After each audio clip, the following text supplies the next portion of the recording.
দেশকে যদি জনগণের প্রত্যাশা অনুযায়ী গড়ে তুলতে হয়, তবে অবশ্যই আমাদের সকলকে ঐক্যবদ্ধ হতে হবে। গুপ্ত স্বৈরাচারের আবির্ভাব হতে পারে দেশে, কাজে এই গুপ্ত স্বৈরাচার থেকে দেশকে রক্ষা করতে হবে, দেশের মানুষকে রক্ষা করতে হবে। আমাদের আমাদের লক্ষ্য এখন একটি থাকতে হবে, ঐক্য, জনগণ এবং দেশ গঠন। বিএনপি, যুবদল, ছাত্রদল, স্বেচ্ছাসেবক, মহিলা দল, বিভিন্ন আমাদের অঙ্গ সহযোগী সংগঠন আছেন। কুমিল্লা বলুন, সমগ্র বাংলাদেশে ছড়িয়ে ছিটিয়ে থাকা আমাদের লক্ষ লক্ষ নেতাকর্মী আছে।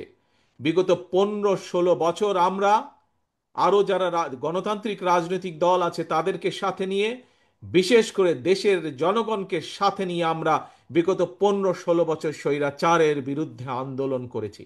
স্বৈরাচার দেশ থেকে বিতাড়িত হয়েছে। তাহলে এখন কি? এখন হচ্ছে সামনে দেশ গঠন। এখন হচ্ছে সামনে দেশকে পুনর্গঠন। কিন্তু প্রিয় ভাই বোনেরা, দেশকে যদি পুনর্গঠন করতে হয়, দেশকে যদি জনগণের প্রত্যাশা অনুযায়ী গড়ে তুলতে হয়, তবে অবশ্যই আমাদের সকলকে ঐক্যবদ্ধ হতে হবে। একটি ঘর যখন তৈরি করতে হয়, তখন সকলকে মিলে কাজ করতে হয়। সকলে মিলে যখন কাজ করে, শ্রমিকরা একসাথে যখন কাজ করে, তখন একটি সুন্দর ঘর গঠন করা সম্ভব হয়। কিন্তু যখন একটি ঘরকে ধ্বংস করে দিতে হয়, তখন কিন্তু বেশি লোকের প্রয়োজন লাগে না। ঠিক এই দেশটি হচ্ছে আপনার, আমার, আমাদের সকলের ঘর। এই ঘরে ডাকাত পড়েছিল গত 15-16 বছর যাবৎ। সেই ডাকাতকে বাংলাদেশের জনগণ বিতাড়িত করেছে।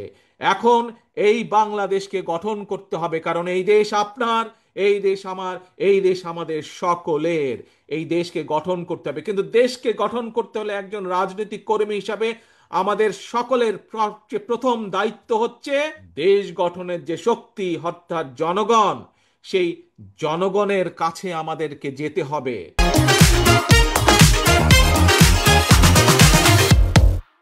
এই রকম মিটিং করে করে জনগণের কাছে গেলে চলবে না। আপনাদের প্রত্যেককে 2-3 জনের ছোট ছোট টিম করে জনগণের ঘরে দুয়ারে যেতে হবে, ঘরে ঘরে জনগণের কাছে যেতে হবে। জনগণের কাছে পৌঁছে দিতে হবে যে আমরা বাংলাদেশ জাতীয়তাবাদী দল, জনগণ সমর্থ করলে আমরা কিভাবে দেশকে পুনর্গঠন করব। আমাদের লক্ষ্য এখন একটি থাকতে হবে, ঐক্য, জনগণ এবং দেশ গঠন। যদি আমরা ঐক্যবদ্ধ না হই প্রিয় ভাই বোনেরা, তাহলে বলা যায় না, হয়তো আগামী দিনে গুপ্ত স্বৈরাচারের আবির্ভাব হতে পারে দেশে। কাজে এই গুপ্ত স্বৈরাচার থেকে দেশকে রক্ষা করতে হবে, দেশের মানুষকে রক্ষা করতে হবে আমাদের।